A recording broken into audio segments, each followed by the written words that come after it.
In this video, I will show you how to get a Scorpion Shield in Monopoly Go.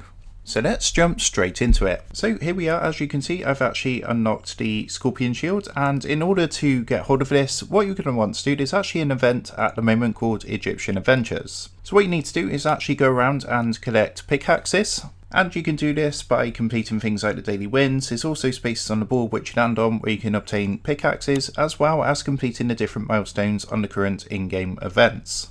So once you've gone ahead and collect some pickaxes, what you're going to want to do is click here to open up the Egyptian Adventures event.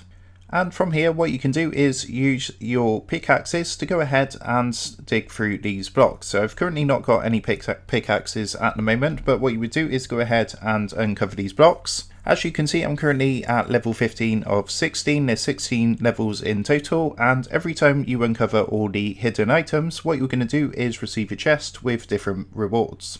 So you can see the rewards in each chest at the top up here. There's also an Egyptian cat token that's available. But to get a Scorpion Shield, that's actually available at level 10. So all you need to do basically is go around, collect these pickaxes and complete this mini event. And as you progress through this mini event, once you get to level 10, the actual prize for level 10 is the Scorpion Shield. So that is how to go ahead and get the Scorpion Shield skin on Monopoly Go. I hope this tutorial did help you out today, and if it did, I would really appreciate it if you was to consider dropping down below the video, leaving a like, and also subscribing to the channel. With that being said, I just want to take a minute to thank you guys for watching this quick tutorial, and I will see you in the next video.